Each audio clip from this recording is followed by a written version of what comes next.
My teen male dad, 47, cheated on my mom and married my former babysitter, now 26 female. He hasn't visited us for 4 years, resulting in the termination of his parental rights for abandonment before finally starting to visit. He spent much time begging my mom to tell me to talk to him. My aunt told me he only started to visit after finding out his wife is infertile and can't give him a new child. At first, I put up with his visit since my mom said I should at least be civil to him, but then he brought his wife over and she complained about our dog. She said dogs are vicious and dangerous and I shouldn't be around one since I was a kid. Note, the dog is well trained and friendly, even by golden retriever standards.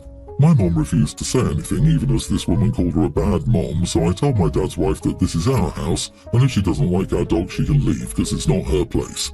Dad then told me I should be nicer to her if I wanted a relationship with him. That was when I told him I was uninterested, after he abandoned me for years and only showed up again because he couldn't make another child to replace me and my brother. Later, my brother, 18, said I didn't have to be so cruel to him, even though he did abandon us. Was I too cruel? Now his replacement child bride couldn't give him another child. So terrible. No, OP, you spoke the truth. I guess he'll get another 20-something. Let's hope he's now the infertile one. You are not the idiot. The audacity of the father to treat his ex-wife, whom he cheated on, and his children, whom he abandoned, as an insurance policy is just as frustrating as his current wife complaining about someone's dog in their own home, and the parenting of the woman whose marriage you helped break up. Hope he was pretty tame to them. Sometimes the truth hurts, and your father needs to know where you stand. He can't just waltz back into your life like he never left, and demand respect as the man of a house he doesn't own. You should give him a chance, but only after he openly admits what he did and that it was wrong, and maybe a little about why he did it. But on the other hand, if you don't want to, you don't have to. He gave up that privilege when he walked out on you when you were a tween. Good lord, the dad was welcomed in and given a chance, and then dared to put conditions. He deserves to hear the truth and needs to face it. He's an adult. It's his job to make the effort. He does not demand concessions from his kids, so he gets his way all the time. Dad is a selfish, undeserving idiot. I don't understand what's wrong with the mom. Why is she letting her ex walk all over her and her kids in her own home? I bet mom let it happen so OP could see the true colours of dad and stepmommy. Dude, he didn't just abandon you, he thought you were replaceable. Then he realised his new wife couldn't give him more bio kids, so he wanted a relationship again. How long until he trades the wife for a younger model and tries again for bio kids and goes back to treating you as replaceable? You're not cruel, you're pragmatic. He wants a relationship for his selfish gain, not to be a genuine father to you. Update, I talked to him again, and he said his wife expressed a valid concern and that having a dog isn't such a good idea, so I told him I don't want to talk to him anymore. He looked pretty shocked and asked me if I was choosing my dog over him. I said yes. I already blocked his number, and Mom agreed it was for the best and that she no longer wanted to play nice. This story concerns my 2 oldest kids, Taylor, female teen, and Noah, nearly adult male. Taylor has a best friend named Anna and they've known each other for years. She's over all the time. Noah had a crush on her and asked her out. I told him not to since it would get messy. She said yes to dating him at the beginning of last summer. Surprisingly, Taylor was okay with this, and everything seemed fine until now. Anna broke up with him 2 weeks ago before she left on a family trip. Things settled and Taylor is still best friends with her. Since the two are still great friends, she was over yesterday to do some work. Noah was upset and it started an argument when he approached her and told her to get out. They were at the kitchen table. She didn't leave since he didn't have the power to kick his sister's friend out of the house, especially with Taylor making it really clear she's her guest. He came up to me and asked me to ban Anna from the home and I told him no. This is your sister's best friend and she isn't doing anything to you. This resulted in another argument where I told him he needed to deal with seeing her and I told him this would be messy from the beginning. He isn't speaking with me after calling me an unsupported jerk. Am I the idiot for refusing to ban my son's ex-girlfriend from the home and telling him he needs to deal with seeing her? Not the idiot. Young love, oh how it hurts. Thank you so much. I needed to laugh at some teenage angst this morning. Your son will look back on this one day, probably after he's married and has children of his own, and laugh and realise how silly he was. Hopefully he learns to avoid dating family friends since they don't go anywhere. Yep, that's what happens when you date someone you already have to see all the time for other reasons. Hopefully this lesson will serve him well in the future. OP, your daughter is also super cool. I'm surprised she was okay with her brother going after her best friend. She probably knew it wouldn't last. I disagree. He got his heart broken 2 weeks ago and hasn't had the opportunity to unpick being dumped because the girlfriend went away on holiday. Now she's back, she has immediately come over to the heart of his home, and you're telling him to suck it up. Get over it and I told you so. I think it's a bit heartless. I know you warned him it would get messy, but he's nearly an adult and inexperienced, and you shouldn't use it to justify brushing over him being hurt. Your daughter and her friend could hang out at the friends for a bit, or at least in her bedroom, so he doesn't get an emotional slap in the face without due warning when he goes to the kitchen. I think you are the idiot for effectively telling him his feelings don't matter. Taylor shouldn't have to lose her best friend over this, but your son needs time to heal from losing the relationship too. He doesn't need time to get over the relationship, he's probably already over it.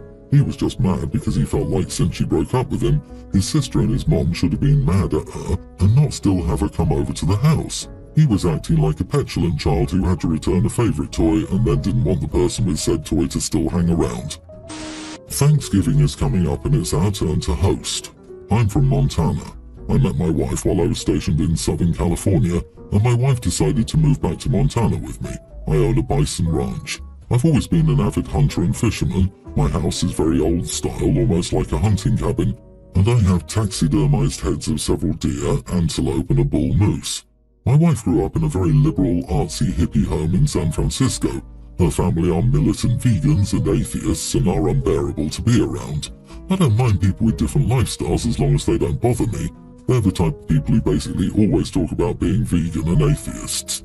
They mock me for being a Christian, conservative and a redneck. They say I'm not cultured, ignorant and all this other crap. We don't really get along.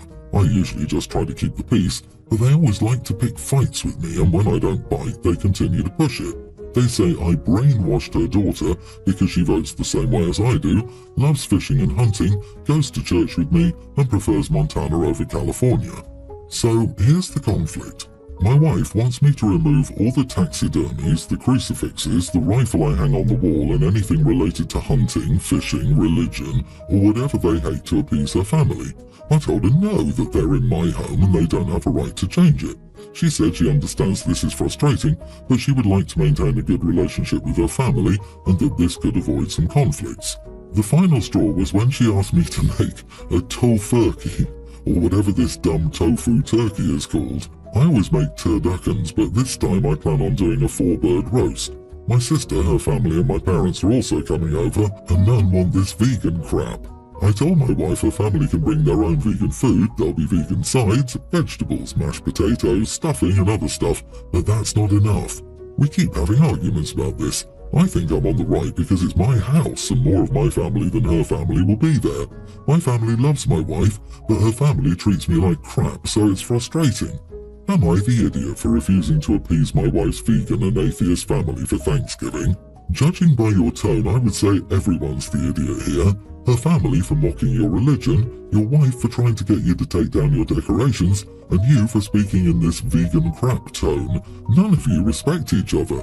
In an ideal world where people would be decent and respect each other, you would make a vegan option for your in-laws, or maybe your wife could, if she has a better know-how on the dish, and they would accept that the rest of you are eating meat.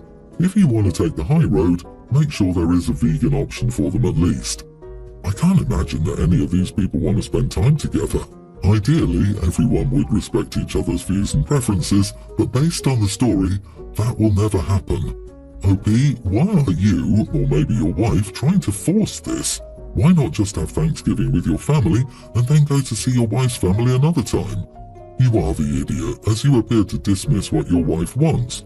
I'm not saying that you should be doing everything that she requests. However, she doesn't seem to be on board with Montana living as you describe, as she wants a relationship with her family while you do not. She appears to be caught in the middle of a feud between you and her family. My ex, 35 female, and I, 35 male, divorced a few years ago. It was her who wanted the divorce, by the way. I met my girlfriend around 1 year ago, and I introduced my kids to her around 4 months ago. A few weeks after that, my kids told me that my ex was having dreams that I injured my leg and wanted her to help me. In the dream, she took care of me and we got back together as a family. I did wonder why she told the kids about her dreams, but I didn't think about it much more. Then, about 2 months ago, my girlfriend and I planned to go to the beach nearby as we both had a week's worth of vacation days saved. Then I found out about train hopping and jokingly suggested we should do that and go to a beach on another coast. We were crazy enough to do it. Now I know it was risky and we did research it a lot and I know a lot could have gone wrong, but it was one of the best experiences of our lives. We saw valleys, forests, deserts and lakes we would never have seen if we'd taken a flight. That too for free, although it wasn't a very pleasant way to do it. When I came back, my ex had a meltdown and told me I never loved her, I never cared for her, that she sacrificed so much for me and I never valued her. When I inquired more, floodgates opened. Turns out she's been cyber-stalking my girlfriend for the past 4 months. My girlfriend is very active on Instagram and posts about random things I do for her. I make late-night snacks for her when she's working. I handmade a wooden ring for her. I've taken woodworking as a hobby. She snapped photographs of rice cakes I made for her, a ring and stuff, and posted them with captions, and my ex has been reading them. My girlfriend basically posted our week-long trip, pics of our train journey, pics of us surfing, a video of me giving her a piggyback ride after she sprained her leg, us riding around on a moped, etc. My ex complained that I never made her a late-night snack. She goes to sleep at 9. I never made her a ring. I didn't know how then. I never gave her a piggyback ride. She never sprained her leg far away from a bus stop, and I would also have a hard time carrying her. My girlfriend is like 100 pounds. I never took her on adventures like that. I told her what we did was stupid and dangerous, and then she started complaining that she could never do this because she had to take care of kids and I could be carefree. She complains that my girlfriend is a bad influence on me since she's very young. She's only 8 years younger than me. Then she kept saying that my girlfriend would get me hurt because of stupidity and that I don't care for my kids to put myself in danger. Honestly, I get where she's coming from. I could have done more lovey-dovey stuff with my ex, but my girlfriend is incredibly cute and brightens up by the small things I do for her, so I want to do it more. Regarding travelling, we did travel, but I had to endure her witchiness while packing, waiting at airports and stuff. On the other hand, my girlfriend never complained once, and mind you, it wasn't very comfortable on that train, with the wind slamming our faces. I just enjoy doing things with my girlfriend more. I don't think that makes me wrong, does it? Not the idiot. My ex was similar to me and I left him. For his new girlfriend, he does all the things I asked him for, and even though I have zero feelings for him, it did hurt. I once asked him about it and he said losing me was a wake-up call for him and that by leaving, I taught him to be better. It's bittersweet, of course, but I'm proud of him for his growth and that I was part of that journey. I think your ex is hurt you're with a younger woman and she feels left behind as a chapter for you, while her reality is still to do the work. I'm not saying she's right, but I'm trying to empathise with how she might feel. OP, train hopping as a parent tells me everything I need to know. It's hugely irresponsible. What if he gets hurt, gets caught, etc.? A responsible, mature person will never do that. He's probably inconsiderate and immature in other aspects as a parent and partner, so his ex left him. OP, you are the idiot. It sounds like a classic trope of, if he wanted to, he would. She left you because you didn't treat her right, but now you have a young girlfriend you're giving everything to. I feel bad for your ex. Given that ex stalked, it's possible the way she acted during the relationship caused him to respond and treat her differently. I'm not saying she's at fault, there's no way for us to know, but people are ignoring people who treat each other based on the two-way street. The new girlfriend gives him more, which pushes him to give more and vice versa. The stalking aspect certainly suggests X wasn't all peachy anyway. My wife and I have 3 kids, a toddler, a kindergartner and a pre-tween. We both work full-time and the youngest is in daycare, the older 2 are in public primary school. Both of us make pretty good money for our area. My wife recently had an old boss reach out who's now a VP at their new company.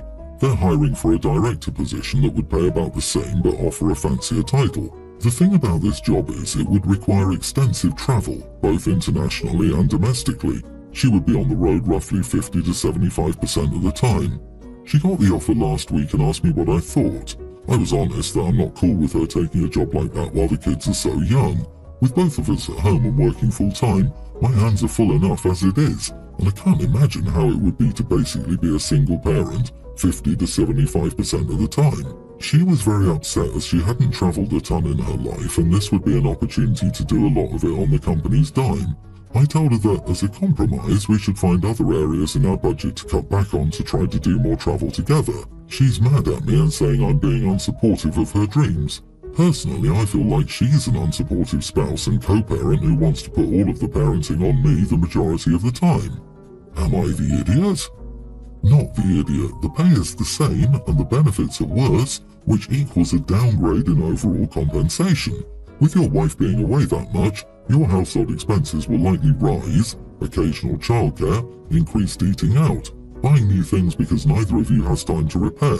Your family will be worse off financially. That's before even starting to address the missing personal time of evenings and possibly weekends while she's away for work. Frankly, I can't even believe she's considering it. You are being a responsible spouse and father. You have a family, and it's best served with 2 active and present parents. This isn't a dream job. It's a cool job with perks that serve her at the family's expense. So she wants to travel. Lots of people want to travel. I wanted an Aston Martin Vanquish when my kids were preteen. I had the income to afford it, but it was a selfish desire and not practical. Somebody needs to be the adult here. In this case, it's you.